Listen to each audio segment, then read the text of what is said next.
Diceritakan dari Fudail bin Iyad. Fudail bin Iyad menceritakan dari Sufyan Ats-Tsauri. Jadi kata Sufyan Ats-Tsauri, pada suatu ketika aku pergi haji, aku melihat ada seorang laki-laki di tanah haram, di Mekah, Madinah, Arafah, Mina. Nah, laki-laki itu selalu membaca sholat kepada Rasulullah SAW dimanapun dia berada di bumi haram itu dan di Mekah, dan ketika sedang tawaf di Ka'bah, dan ketika wukuf di Arafah, serta di Mina waktu melempar jumrah. Jadi selama di Mekah ketika tawaf, wukuf ning Arafah, ning Mina itu maca sholawat terus kan ora maca liyane. Memang to nek tawaf kan sing penting ngubengi Ka'bah ping 7 ana to. Bacaannya apa itu kan, bacaan itu kan sunat, membaca yang lain juga boleh. Nah, ini kok membaca sholawat terus ya boleh juga. Di Arafah itu bacaannya macam-macam, tapi sebenarnya bacaan-bacaan itu bebas. Yang penting kan wukuf itu tanggal 9 antara zuhur sampai maghrib itu sudah ada di Arafah. Apakah dari sebelum zuhur sampai maghrib, ataukah di sana itu hanya setengah jam sebelum maghrib, atau bahkan hanya beberapa menit sebelum maghrib, tapi pokoknya sebelum maghrib itu harus ada di Arafah sampai bar maghrib. Sampai maghrib. Nah, di Mina itu melempar jumrah hitungannya macam-macam, tapi membaca salawat juga boleh. Sufyan Ats-Tsauri berkata, maka aku pun bertanya kepadanya, wahai kamu laki-laki, setiap tempat itu ada bacaannya sendiri. Apa sebabnya engkau tidak sibuk dengan doa-doa khusus sesuai tempat itu? Dan juga kamu tidak sibuk sholat sunat. Kamu selain yang menyibukkanmu hanyalah engkau selalu membaca sholat kepada Nabi sallallahu alaihi wasallam saja. Sufyan Ats-Tsauri berkata, ceritakan kepadaku apa sebabnya. Kemudian laki-laki itu bercerita, saya itu keluar dari Khurasan, berarti ini wong Khurasan, untuk pergi haji di tempat ini, di Ka'bah ini. Nah, saya berserta orang tuaku. Aku sampai singkat cerita aku sampai ke Kufah. Nah, pada waktu di Kufah itu orang tuaku sakit kemudian mati. Maka aku tutupi wajahnya dengan kain. Nah, ketika saya buka lagi tutup wajah orang tuaku, aku lihat wajahnya seperti wajah khimar, keledai. Maka aku pun menjadi sangat bersedih. Nah, kemudian aku pun berkata kepada diriku sendiri, bagaimana nanti aku perlihatkan kepada para manusia mengenai kejadian ini, padahal orang tuaku sudah seperti ini wajahnya. Malu nek sampai ketahuan orang. Kemudian ketika saya dalam keadaan saya tertidur, di dalam tidur saya melihat ada seorang laki-laki yang ramah masuk ke tempat kami. Di atas kepalanya itu ada tutup. Laki-laki itu membawa tutup kepala, nanti kayak semacam apa jenenge sing menutupi sirah, menutupi wajah. Ayo kuwi.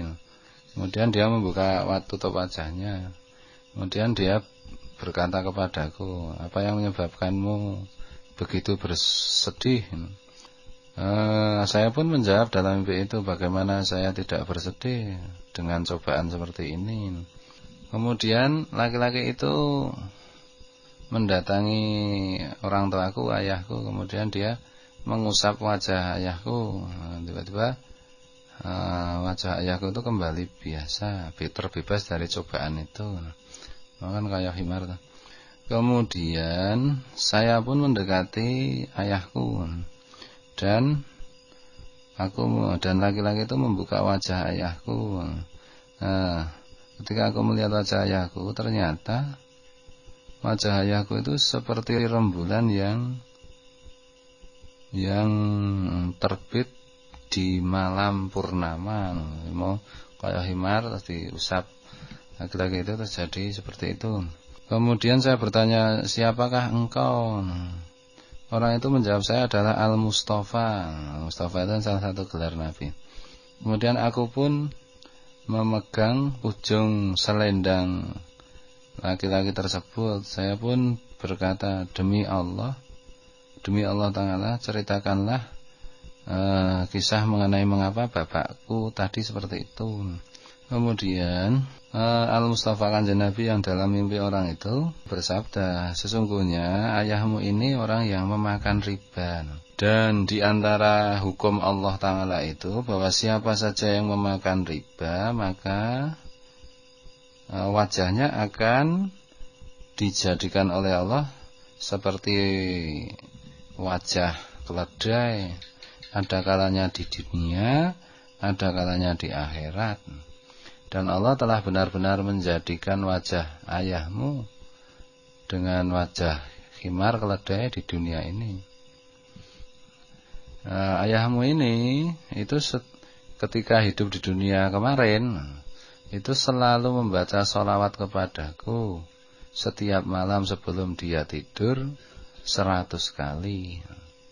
Nah, ketika saya dilapori kejadian ini tadi, datanglah malaikat kepadaku yang biasa melaporkan perbuatan-perbuatan umatku.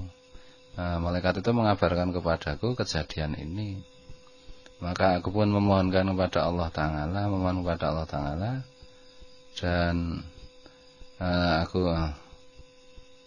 dan Allah pun memberiku kesempatan untuk memberi syafaat kepadanya. Jadi jelas sudah dadi himar. Gara-gara apa jenenge? Maca sholawat setiap sebelum tidur 100 kali. Jadi orang yang makan riba itu kan harusnya wajahnya menjadi keledai, mungkin di dunia, mungkin di akhirat. Itu terlepas dari hukumannya loh. Itu hanya salah satu bentuk saja, bentuk aturannya Allah itu seperti itu. Hukumannya tentu saja ada. Nah, apa jenenge? Ternyata orang itu kan setiap mau tidur baca salat 100 kali, sehingga Rasulullah berkenan memohonkan syafaat di hadapan Allah, dan Allah pun memberi kesempatan Nabi untuk memberikan syafaat atau pertolongan. Artinya ora kan jero saiki setiap hari kita riba nggeliar turu maca salat ping 100, tidak begitu. Artinya ada zaman ulama-ulama salafus sholihin itu sudah mengatakan sejak 1000 tahun lalu lebih bahwa zaman ini nanti mulai sekitar 1000 tahun lebih itu sebenarnya peredaran rezeki itu tercampur riba. Nah ini kejadian ini karena kita mau tidak mau itu sehari-hari itu bagaimanapun hati-hatinya itu ada kalanya kita itu tercampurkan riba. Itu cara menebusnya yaitu membaca sholat 100 kali sebelum tidur. Siapa tahu atau harapan kita nanti dengan bacaan sholat 100 kali sebelum tidur itu Rasulullah mengajukan permohonan syafaat kepada Allah untuk kita itu dikabulkan oleh Allah. Kalau Rasulullah itu selalu mengajukan syafaat untuk kita di hadapan Allah, tapi persoalannya Allah mau menerima tidak. Itu. Nah kalau diterima kan berarti ya kita diampuni. Itu dengan catatan ya tidak ngawur gitu lah. Artinya itu terpaksa dan nekat itu berbeda. Kalau itu kita sudah tahu bahwa itu riba, terus kita nekat itu, kalau nekat itu namanya nantang kan gitu tuh. Nantang kok Gusti Allah lah itu. ya kan ramutu.